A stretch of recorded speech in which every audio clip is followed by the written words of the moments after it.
देखिए बच्चों, अगला जो छूटा था उस वाले में हिंदी शब्द समूह और उसके मूल स्रोत में आपका 3 कंप्लीट हो गया था, थोड़ा सा बाकी था। उसके लिए इसमें देखिए बताएंगे कि हिंदी प्रदेश की जो बोलियां अथवा उपभाषाओं के शब्द कहाँ से आए, क्योंकि आप प्रदेश की बोलियां उपभाषाएं तो बहुत अच्छे से पढ़े हैं। कौन सी बोली किस उपभाषा से ली गई है, बोली किसे कहते हैं, भाषा किसे कहते हैं, उपभाषा किसे कहते हैं, इसका तो आपको इसके पहले वाली वीडियो में आप कंप्लीट हो गया है।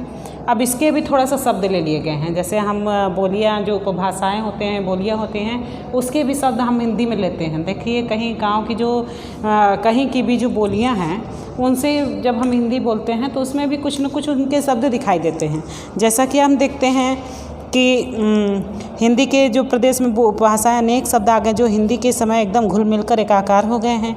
इन शब्दों का आगमन पारस्परिक व्यक्तिगत संपर्क में भी हुआ है तथा आंचलिक साहित्य के द्वारा भी हुआ है। इस संदर्भ में जैसे ब्रजभाषा, अवधी, बुंदेलखंडी, ठीक है, इसका प्रयोग हुआ है ना कि इस शब्दों में ब्रजभाषा, अवधी आएगा, प्रदेश की बोलियाँ में आ गया ब्रजभाषा,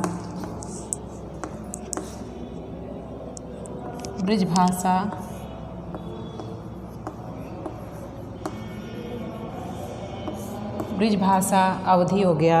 और कई बोलियां हैं जिनके बारे में है कि बुंदेलखंडी, भोजपुरी,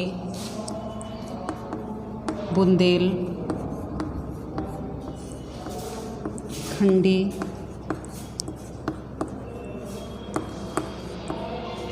भोजपुरी,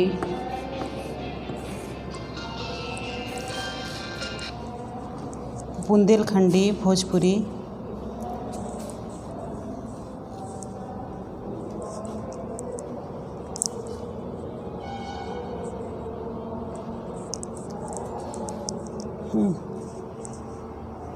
इसमें भोजपुरी, मिथिला, मैथिली हो गया।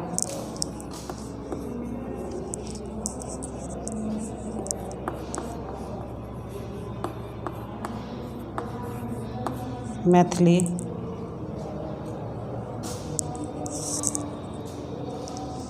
और इसमें देखिए दिया है कि जो मगहों का नाम विशेष रूप से उल्लेखनीय है। इसमें जो कई है, मगही भी है, जैसे बिहारी भाषा मगही भी है। इन सब से जो वर्ड्स लेते हैं ये क्या कहते हैं कि हिंदी में घुल मिल जाते हैं।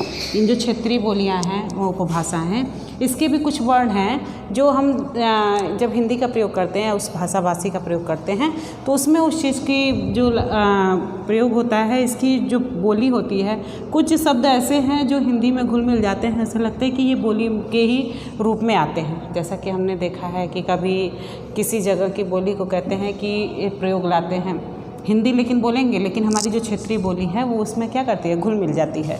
अब इसको देखेंगे कि एक विदेशी भाषाओं के शब्द आता है। अब इसमें पीछे 5वां है विदेशी भाषाओं के शब्द।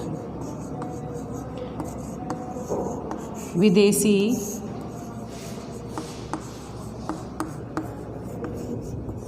भाषाओं के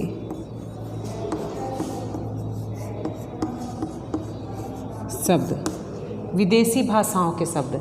अब इसमें क्या हुआ था कि हिंदी भाषा भाषी लोग सैकड़ों वर्षों से विदेशियों के संपर्क में आए हैं। आप देखते हैं कि विदेशी हमेशा आते जाते हैं, और कहाँ भी अगर हम कोई सम्मेलन में जाते हैं या फिर आपके यहाँ जो ये माघ मेला लगता है, आप कहीं भी देखिएगा जो विदेशी हैं, चाहे जितने भी मतलब लोग हैं, उनके हम संपर्क में आते जाते रहते हैं। तो उनसे क्या होता है कि हमारे जो शब्दों का आदान प्रदान होता है कि क्या कहना है। अब इसमें क्या आता है कि जो विनिमय होता है विचार, उनके साथ जो संपर्क विचार विनिमय के फलस्वरूप स्वाभाविक ही रहा है कि उनकी भाषाओं के शब्द ग्रहण किए जाते हैं। हुआ भी यही, मुसलमानों और अंग्रेज़ों ने तो यहाँ अनेक वर्षों तक शासन किया थे और शासन संबंधी अनेक शब्द उनकी भाषाओं द्वारा ग्रहण किए गए हैं। जैसा कि भोलानाथ तिवारी ने हिंदी में प्रयुक्त होने वाले विदेशी शब्दों के 16 उपवर्ग बनाए थे, परंतु ये समझ लेना चाहिए कि सर्वाधिक शब्द इन 4 भाषाओं से लिए गए हैं, अरबी, फारसी, तुर्की। देखिए सर्वाधिक इन 4 भाषाओं से लिए गए हैं। कौन सा? अरबी, फारसी, अरबी। इससे अक्सर देते ना ये शब्द इनसे लिया गया है, रिपोर्टाज इनसे लिया गया है, फारसी से लिया गया है, हाँ। और इनका सबसे ज़्यादा प्रयोग होता है अरबी, फारसी, तुर्की और अंग्रेजी। तुर्की और अंग्रेजी। अंग्रेजी, सॉरी अंग्रेजी ही लिखना चाहिए। थोड़ा सा हम भी क्षेत्रीय भाषा में आ गए कि यहाँ क्या लिखना है, तो हम भी अंग्रेजी ही लिख दिए। देखिए अंग्रेजी, इससे सबसे ज़्यादा लिए गए हैं चारों से, अरबी, फ़ारसी, तुर्की और अंग्रेजी से, क्योंकि हिंदी समूह पर पड़ने वाले विदेशी प्रभाव को 2 श्रेणियों में विभक्त किया गया है। ये देखिए ये शब्दों में विदेशी प्रभाव कब पड़ा है, विदेशी भाषाओं में हिंदी का प्रभाव कब पड़ा है, तो इसमें देखेंगे कि ये दो रूप में कैसे पड़ता है, 2 श्रेणियों में विभक्त किया जा सकता है। एक पहला मुसलमानी प्रभाव, पहला है मुसलमानी प्रभाव,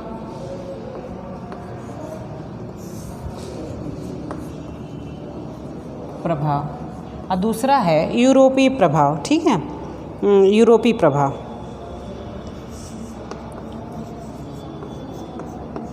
दूसरा है यूरोपीय प्रभाव। कैसे हुआ यूरोपीय प्रभाव, अब इसमें थोड़ा सा बताएंगे कि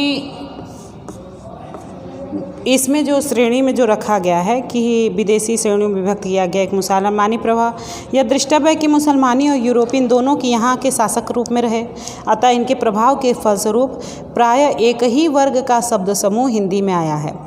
यह शब्द समूह 2 श्रेणियों में विभक्त किया जा सकता है। विदेशी संस्थाओं, जैसे आपने देखा है कि शब्द समूह हिंदी में आया है, जो शब्द समूह 2 श्रेणियों में विभक्त किया गया। पहला देखिए मतलब पहला होगा कि विदेशी संस्थाएं, विदेशी संस्थाएं कौन कौन सी आई, मतलब जिससे बनाया गया शब्द विदेशी संस्थाएं। अब इसमें क्या है, कचहरी सुने हैं, फौज, धर्म, हाँ, कचहरी, फौज, धर्म आदि। ठीक है, अब इसमें विदेशी संस्थाएं हैं। यहाँ पे क्या हुआ कि आप विदेशियों के साथ आने वाली विभिन्न वस्तुएं, अब ये तो आ गया संस्थाएं से संबंध रखने वाले शब्द, से संबंध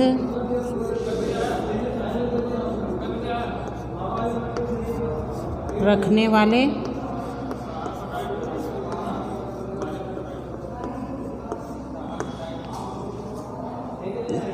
विदेशी, कचहरी, फौज, धर्म से संबंध रखने वाले शब्द। और इसमें है कि विदेशियों के साथ आने वाली विभिन्न वस्तुएं। ऐसा कैसा हुआ, विदेशी संस्थाएं मतलब जैसे ये संस्थाएं, कचहरी में लोग देश विदेश कई जगह से लोग इकट्ठे होते हैं। आप देखेंगे फौज जानते हैं, मिलिट्री जिसे कहते हैं। फ़ौज में आप देखेंगे कि यहाँ के भी लोग होंगे, राजस्थान के, तमिल के, मलयालम के, हर जगह आप लोग मतलब अगर कभी मिलिट्री कैंप में रहे हों तो वहाँ पे देखेंगे कि कई जगह से कई लोग, देश विदेश से लोग क्या होते हैं, इकट्ठे होते हैं। और धर्म की, जहाँ धर्म होता है, धर्म की बात जहाँ DMS होता है, आप देखे हैं DMS मतलब धर्म महासम्मेलन, वहाँ जहाँ होता है वहाँ भी आप लोग देखते हैं देश विदेश से लोग इकट्ठे होते हैं और उनके भाषाओं का आदान प्रदान होता है। अब ये 3 संस्थाएं हैं जिसमें जो संबंध रखने वाले शब्द होते हैं, उसमें भी ऐसा होता है। और एक होता है आपका विदेशियों के साथ आने वाली विभिन्न वस्तुएं। विदेशियों के साथ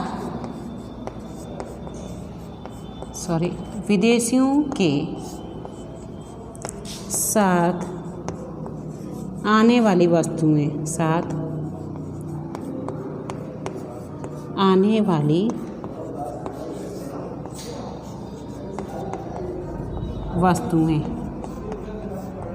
आने वाली वस्तुएं। अब कौन कौन सी वस्तुएं आती हैं उनकी, जैसे नए पहनावे, यंत्र, भोजन की चीज़ें, नए पहनावे, यंत्र, भोजन की चीज़ें, भोजन की चीज़ें। देखिए कुछ चीज़ें होती हैं जो विदेशों से आई हैं। देखिए विदेशों से कुछ ऐसे शब्दों का आपने देखा ना, विदेशी भाषाओं के शब्द। विदेशी भाषाओं के शब्द कहाँ कहाँ से आए? एक तो जब यहाँ पे जो था इसके किस श्रेणी में रखा गया? 2 श्रेणियों में रखा गया, एक मुसलमानों के प्रभाव से और दूसरा इसमें 2 प्रभाव तो आपको बता दिया। अब कैसे विदेशी मतलब भाषाओं का प्रभाव देखा गया है कि विदेशी संस्थाओं में, जैसे विदेशी संस्था के जो संस्थाएं बनती हैं उसमें जो विदेशी लोग आते हैं ना, कि जैसे कचहरी है, कचहरी में भी लोग कहाँ के लोग इकट्ठे होते हैं, वो शब्दों का जो वहाँ पे यूज होता है उनके जगह पे क्या होता है। फ़ौज में धर्म का, जहाँ पे धर्म की बातें होती हैं। अब विदेशियों के साथ आने वाली वस्तुएं, जैसे नए पहनावे, जो वहाँ के पहनावे हैं उनके बारे में जब हम शब्दों का जो प्रयोग करते हैं वो शब्द आए हमारे यहाँ। यंत्र आए, बहुत सारे यंत्र हैं जो विदेशी हैं, गायकी के हुए चाहे किसी चीज़ के यंत्र हैं। और फिर भोजन की चीज़ें, भोजन में भी कितने चीज़ आ गए, बर्गर आ गई, चाउमीन आ गई, कई चीज़ें आ गई जो मतलब इसकी जो चीज़ें हैं उससे भी हमारे जो हिंदी है, हिंदी भाषा भाषी है, इस क्षेत्र में उस चीज़ का जो शब्द है वो शब्द समूह यहाँ भी आके क्या होता है, मिल जाता है। अब इसमें यही बताया गया है कि जैसे अरबी, फ़ारसी, तुर्की आदि भाषाओं के जो शब्द हैं, ईस्वी सन 1000 तक पंजाब में मुसलमानों का प्रभुत्व स्थापित हो गया। उस समय फ़ारसी बोलने वाले तुर्कों ने पंजाब पर कब्जा कर लिया। इसके प्रभाव के फलस्वरूप अनेक विदेशी शब्द हिंदी में प्रवेश पा गए थे और 1300 ईस्वी के बाद लगभग 600 वर्षों तक हिंदी भाषा भाषी प्रदेश पर तुर्की, अफ़गानों और मुग़लों का शासन रहा। इनकी भाषा के शब्दों ने जो इन भारतीय भाषा के शब्दों को खूब प्रभावित किया। इनकी भाषाओं के सैकड़ों विदेशी शब्दों ने गांव की बोलियों तक को भी प्रभावित किया। आदिकाल में तो आप पृथ्वीराज रासो तक में फ़ारसी के शब्द पाए जाते हैं।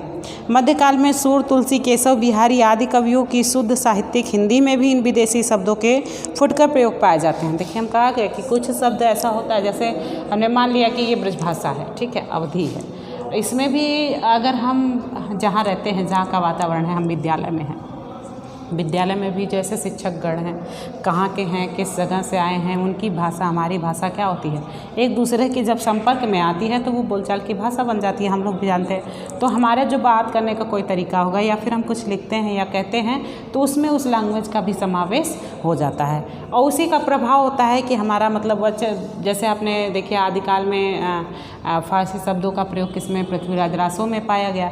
अब आप इसमें भी देखिएगा कि मतलब इसमें आप आ जाइए मध्यकालीन में, मतलब भक्ति काल में, तो उसमें सूर, तुलसी, बिहारी और इन लोग में भी आप देखेंगे कुछ प्रयोग आ गया है, ठीक है। अब फ़ारसी इन मुसलमानों में आपने देखा होगा कि शब्दों में सर्वाधिक शब्द फ़ारसी के हैं, क्योंकि मुसलमानी शासन में सदैव ही फ़ारसी को दरबारी एवं साहित्य के रूप में अपनाया गया। और तुर्की, अरबी आदि में मुसलमानी भाषाओं के शब्द भी प्रायः फ़ारसी के ही शब्द माध्यम से होकर हिंदी में आए। कागज़, ज़रूरत, ज़िंदगी आदि फ़ारसी के अनेक शब्द हिंदी में पूरी तरह से घुल मिल गए हैं। जो कागज़, ज़रूरत, ज़िंदगी है, जैसे कागज़ का प्रयोग करते हैं ना, कागज़ पे लिखते हैं, कागज़ का बार बार बात करते हैं, तो ये किसकी भाषा है, फ़ारसी की भाषा है, कागज़। और इसके बाद आप देखेंगे कि कई चीज़ें हैं, ज़िंदगी है, ज़िंदगी भी ये फ़ारसी भाषा है, और ज़रूरत आदि कई है। इसी प्रकार तुर्की, अरबी के भी अनेक शब्द हिंदी में ऐसे मिल गए हैं मानो वे तद्भव के शब्द हों, जैसे आका, कैंची, काबू, कली, डलिया, चाकू आदि तुर्की के शब्द हैं। कभी कभी ये एग्ज़ाम में पूछा जाता है, एग्ज़ाम में पूछा जाएगा कि ये शब्द किस में आएंगे, अरबी में आएंगे कि फ़ारसी में आएंगे कि तुर्की में आएंगे। ऐसा करके अभी कई क्वेश्चन मतलब कंपटीशन में पूछता है कि कौन देशज है, कौन विदेशज है, कौन तद्भव है, कौन तत्सम है। अब देखिए इसमें है कि कुछ पस्तों के प्रयुक्त होते हैं, जैसे पठान, रोहिता, रोह, पकहाड़ इत्यादि।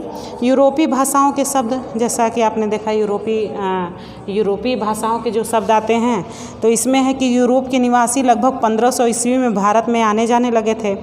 चूँकि लोग समुद्र मार्ग से आते थे, अतएव ये लोग आरंभ में समुद्र तटवर्ती प्रदेश में ही बसे और हिंदी प्रदेश से दूर ही रहे। यही कारण है कि हिंदी के मध्यकालीन साहित्य में अंग्रेजी के शब्द का प्रभाव मिलता है। सन 1800 ईस्वी में यूरोप वासियों का हिंदी प्रदेश के साथ निकट का संपर्क हुआ और सन 1800 ईस्वी के लगभग हिंदी प्रदेश मुसलमानों के शासन से निकलकर अंग्रेजी शासन के अंतर्गत आया और सन 1947 तक अंग्रेजी शासन, देखिए जब सन 1800 में आप देखेंगे एक हिंदी की संस्था भी हुई थी, fort William college, fort William college जो हिंदी की प्रथम संस्था मानी गई है कि सबसे पहले जो कंपनी के जो नौकरशाह लोग थे उनको हिंदी सिखाना, बताना, उनके बारे में मतलब हिंदी भाषा भाषी का ज्ञान कराना, ऐसा था फोर्ट विलियम कॉलेज जो कलकत्ता में थी। और उसका मतलब स्थापना वर्ष 1800 ईस्वी है, जिसमें सदल मिश्र और लल्लूलाल अध्यक्ष पद और मुंशी पद पर थे।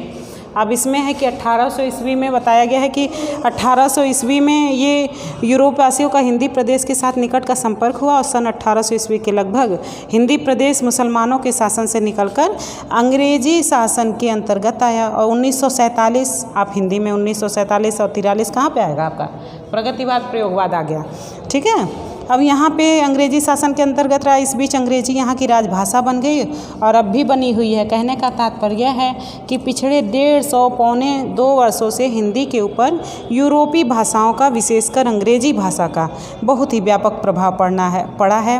कहने की आवश्यकता नहीं है कि हिंदी के शब्द भंडार के ऊपर अंग्रेजी भाषा के शब्दों का बहुत गहरा प्रभाव पड़ा है। जैसा कि हिंदी शब्द समूह में अंग्रेजी शब्द समूह बहुत ही गहरे बैठ गए हैं। यहाँ तक कि हमारे अशिक्षित ग्रामवासी भी अंग्रेजी के अनेक शब्दों का प्रयोग करते हैं। यद्यपि इन अनेक शब्दों के रूप काफ़ी विकृत हो गए हैं, जैसे इंजन, सिंगल, अफसर, टिकट, अंधली, इम्प्रेस, थिएटर। हाँ, जैसे आप अंग्रेजी में तो आप देखें पढ़े लिखे या शिक्षित वर्ग के जो युवा हैं, इस समय के जितने भी युवा वर्ग हैं अक्सर करके इंग्लिश शब्दों का प्रयोग करते हैं, लेकिन ऐसा नहीं है। अंग्रेजी का प्रयोग आप देखेंगे कि गांव में भी, अशिक्षित लोगों में भी देखा गया है। आप अभी भी जाएंगे, कहेंगे हमारा बच्चा ट्यूशन पढ़ने गया है, या फिर हम बहुत बिजी हैं, काल मिल गया, ऐसा करके बोलते हैं कि उसमें इंग्लिश का वर्ड ज़रूर यूज करते हैं, क्योंकि ये बोलचाल की भाषा हो गई है। इसमें ये पता है स्टेशन है, ये कार्नर है, ये कलेक्टर हैं, ऐसा करके इंग्लिश का कई शब्द है जो ग्रामीण लोगों में, अशिक्षित लोगों द्वारा भी बोला जाता है। अब इसमें यह है कि थिएटर का भी प्रयोग करते हैं। हाँ, एक बात अवश्य है कि अंग्रेजी के अनेक शब्द हैं जिन्हें केवल शहर निवासी अंग्रेजी पढ़े लिखे व्यक्ति ही प्रयोग करते हैं। इनके द्वारा जो है अंग्रेजी शब्द प्रायः तत्सम या अर्ध तत्सम रूप में प्रयुक्त होते हैं तथा doctor, station, third division, cinema, nurse, telephone, mixture इत्यादि, ठीक है। अंग्रेजी के अतिरिक्त कई यूरोपीय भाषाओं के शब्दों का निसंकोच प्रयोग किया जाता है। पुर्तगाली भाषा के शब्द, जैसे पुर्तगाली भाषा आप जानते हैं, फारसी हो गया, आपने फारसी का प्रयोग किया, अब पुर्तगाली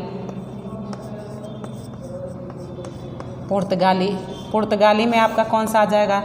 पुर्तगाली में देखिए अनानास, अलमारी, आलपीन, अचार, कमीज, कमरा, लबादा, संतरा आदि, ये क्या है? पुर्तगाली भाषा है। अब देखिए 5वें हेडिंग में चल रहे थे आपका पुर्तगाली। अब देखिए इसमें है अरबी, फारसी, तुर्की, विदेशी भाषा के शब्द में आप देखिए। अब आपके आ गया पुर्तगाली भाषा के शब्द। अरबी, फारसी, तुर्की का तो आपने मतलब अभी बताए हैं। अब पुर्तगाली भाषा के शब्द हैं। पुर्तगाली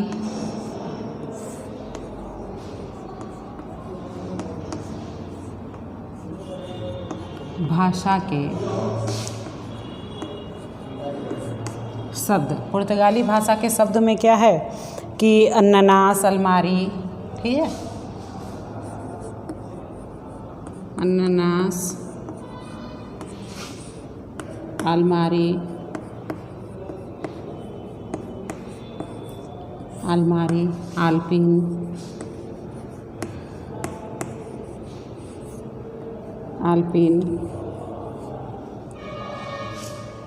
अनानास, अलमारी, आलपीन, अचार, कमीज, कमरा, अचार, चार, कमीज,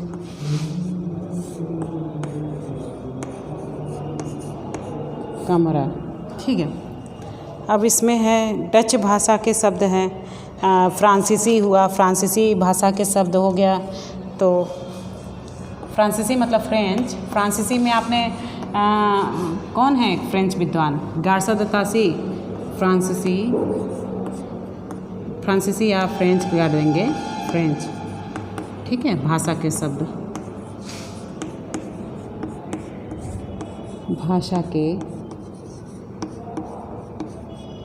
शब्द। अब इसमें है फ्रांसीसी में अंग्रेज, कूपन, कारतूस इत्यादि।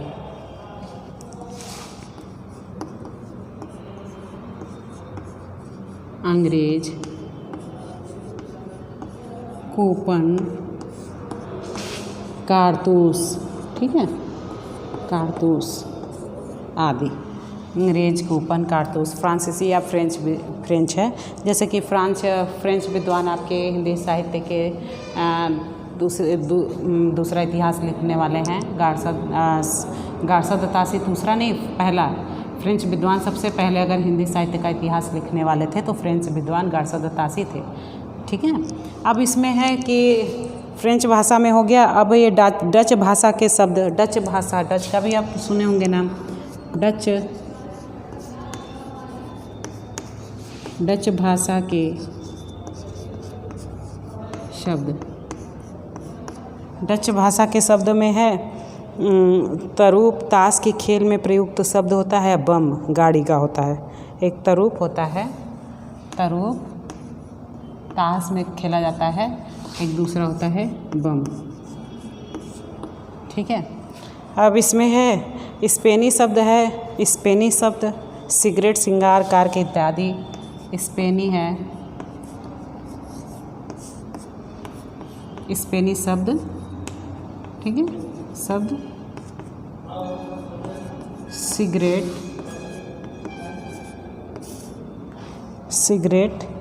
श्रृंगार, कारक इत्यादि, श्रृंगार, कारक, ठीक है, इत्यादि स्पेनी शब्द है। अब आपका आ गया दो भाषाओं के योग से बना शब्द, दो भाषाओं के योग से बना शब्द, दो भाषाओं के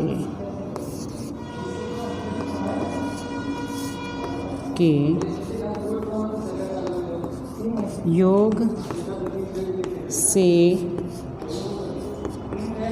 बने शब्द, ठीक है। दो भाषाओं के योग से बने शब्द कौन कौन से हैं, तो इसमें देखेंगे कि जहाँ हिंदी शब्दावली में कुछ ऐसे शब्द प्रयुक्त हो रहे हैं जो भिन्न भाषाओं से मिलकर बने हैं, इन संयुक्त शब्द भी कहते हैं, इन्हें हम संयुक्त शब्द भी कहते हैं। इनमें कई प्रकार के शब्द हैं, दो देसी भाषाओं से बने हुए शब्द, दो विदेशी भाषाओं से बने हुए शब्द तथा एक देसी एवं एक विदेशी भाषा से बने हुए। जैसे आप देखेंगे डाक खाना, डाक खाना सुने ना, डाक खाना, डाक खाना, डाक खाना हो गया। और दूसरा हो गया राजमहल, डाक खाना, और डाक होता है हिंदी और खाना होता है फारसी। इसमें डाक हो गया, डाक है हिंदी और खाना हो गया फारसी, फारसी,